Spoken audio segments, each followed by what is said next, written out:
विद्यार्थियों का an educational channel for maths में एक बार फिर स्वागत। प्रिय विद्यार्थियों, इन दिनों हम गणित की मूलभूत संक्रियाओं, विशेषकर दशमलव से संबंधित जो संक्रियाएं हैं उनमें जो समस्याएं आ रही है उन पर चर्चा कर रहे हैं। क्योंकि मैंने ये देखा है गणित में कि जब फाइनल उत्तर में जोड़, बाकी, गुणा, भाग और वो भी दशमलव से संबंधित हो तो बच्चों की बहुत ज़्यादा गलतियां होती है। फाइनल उत्तर उनका गलत होता है।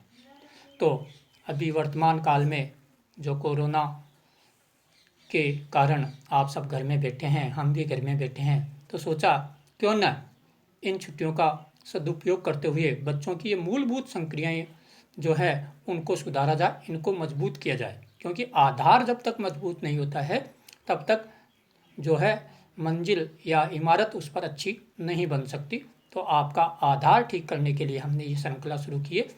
अब तक हमने जोड़, बाकी और गुणा से संबंधित सवालों को हल करना समझा है। आज हम भाग ले रहे हैं, परंतु भाग दशमलव के न लेकर भाग टूटगी शून्य, जो कि एक समस्या होती है बच्चों के लिए। समझ में नहीं आता उनके कि कब भाग टूटगी शून्य या भागफल में शून्य का प्रयोग कब होगा। इसी समस्या को दूर करने के लिए आज हमने ये भाग टूटगी शून्य को अच्छी तरह से समझाने का प्रयास किया है। तो वीडियो को ध्यान से अंत तक देखिए। वीडियो समाप्त होने के बाद आपको इससे संबंधित कोई दिक्कत नहीं रहेगी। तो शुरुआत कर रहे हैं अपन। यहाँ भागफल में शून्य कब आता है? तो प्रिय विद्यार्थियों, आपको पता है भाग की क्रिया करते समय जब दो अंक एक साथ उतारे जाते हैं तो भागफल में शून्य का प्रयोग किया जाता है। एक साथ दो अंक उतारने पर उसके बाद लगातार प्रत्येक अंक के लिए एक शून्य लगाते हैं। यह है इसकी मूलभूत आधार बात जो है वो, इसको हमेशा ध्यान में रखना है। अब हम आपको उदाहरणों के माध्यम से समझाने का प्रयास करते हैं। पहला जो सवाल है वो साधारण सा सवाल है, इसमें आप लोगों को कोई दिक्कत नहीं आएगी क्योंकि ये सब आप जानते हैं। फिर भी हम शुरुआत आपको साधारण तरीके से कर रहे हैं। 5 का भाग देना है, इसके लिए आपको 2 अंक लेने पड़ेंगे। 43, तो 5 का भाग 43 में 8 बार जाएगा और 8 पंजे 40। माइनस किया, 3 बचे, 5 उतार लिए। 5 का भाग 35 में 7 बार जाता है, 5 7 35। तो आपके पास जो उत्तर है वो आया है 87। अब लेते हैं दूसरा उदाहरण जिसमें भाग टूटगी शून्य का प्रयोग आपको समझाया जाएगा। इसके लिए आपको 2436 में 6 का भाग देना है। तो ध्यान दें, पहली संख्या आपके पास 24 है, तो 4 बार चला जाएगा, 6 चौके 24। घटाने पर यहाँ शून्य आ जाएंगे। 3 उतारे हैं परंतु भाग नहीं जा रहा है 6 का, इसलिए 6 उतार लिए हैं। और आपके पास जो 36 उतारे हैं वो एक साथ दो संख्याएं उतारी हुई है, इसलिए भागफल में शून्य का प्रयोग करेंगे। और अब 36 में 6 का भाग देंगे, 6 बार जाएगा, 6 6 36। माइनस करेंगे, कुछ नहीं बचेगा। तो इस तरह से आपके पास जो आंसर हैं वो 406 आएंगे। आगे 2 उदाहरण और ले रहे हैं।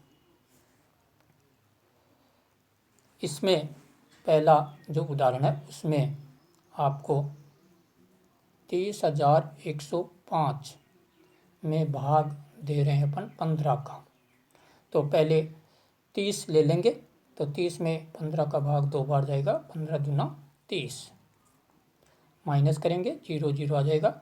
अब 1 उतार लेते हैं, परंतु 1 में 15 का भाग नहीं जाता है, शून्य उतारते हैं। 2 संख्याएं उतार ली है तो भाग टूटगी शून्य, भागफल में शून्य का प्रयोग करेंगे। देख रहे हैं हम अब भी 15 का भाग 10 में नहीं जा रहा है, इसलिए तीसरी संख्या 5 उतारनी है।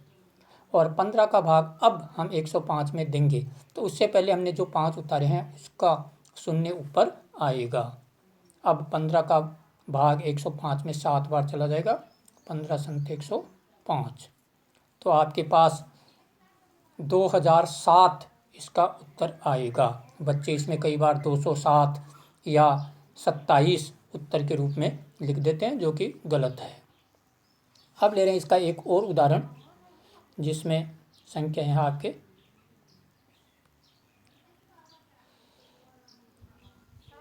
7 5 0 1 2 5। इसमें दे रहे हैं 25 का भाग। 25 का 75 में 3 बार चला जाएगा, 25 से 75 घटा दिया, यहाँ 0 0 आ गया। अब उतारा है आपने 0, ध्यान से समझना, भाग नहीं जा रहा है। फिर उतार ली दूसरी संख्या, 1 2 संख्या उतार ली है, ऊपर 0 आएगा। अब भी भाग नहीं जा रहा है, उतारे 2। अब प्रत्येक अंक के लिए 0 लगाते जाएंगे। अब भी भाग नहीं जा रहा है, अगली संख्या उतारी 5 0। दोबारा समझ ले, पहली 2 अंकों के लिए 0 लगा दिया है, उसके बाद में 2 उतारे, उनके लिए 0 लगाया है, उसके बाद में फिर 5 के लिए 0 लगा दिया है। अब 25 का भाग 125 में जो है वो 5 बार चला जाएगा, 25 पंजे 125। इस तरह के भाग में भी बहुत सारी गलतियां हो जाती है। बच्चे 1 शून्य कम लगाते हैं या 1 शून्य ज़्यादा लगा देते हैं या लगाते ही नहीं है, केवल 35 उत्तर भी कई बार बच्चे इसका बता देते हैं, जो कि गलत है। अब कुछ और सवाल ले रहे हैं अपन। इसमें अब ध्यान दें, आपके पास जो एक सवाल की संख्या है वो है 2 6 3 9 1 3। इसमें भाग दे रहे हैं अपन 13 का। पहली 2 संख्याओं में 13 दूना 26 घटाया 0 0। अब ध्यान दे, 3 उतारे हैं, भाग नहीं जा रहा है, 9 उतार लिए, 2 अंक उतारते ही 0 आ जाएगा। अब 13 का भाग 39 में 3 बार चला जाएगा, 13 × 39। यहाँ माइनस कर दिया, 0 0 बचा। फिर हमने 1 उतारा, भाग नहीं जा रहा, 3 उतारा, 2 संख्याएं 7 उतार लिए, इसलिए फिर 0 का प्रयोग होगा। अब 13 में 13 का भाग 1 बार चला जाएगा, 13 एकम 13। तो इस तरह से 20,301 इस प्रश्न का उत्तर होगा। इसमें भी 0 लगाने में बहुत सारी गलतियां होती है, तो ध्यान से एक बार अपने हाथ से खुद कर लेना। अगला सवाल फिर समझना आपको, इसको भी ध्यान से देखना, इसमें भी बहुत सारी गलतियां आपके ऐसे सवालों में होती है। तो संख्याएं हैं 4 9 9 1 5। इसमें भाग देना है आपको 7 का। तो इसके लिए पहले 49 में 7 का भाग 7 बार, 7 7 49। माइनस करने पर 0 0 आ गया, उतारे 9।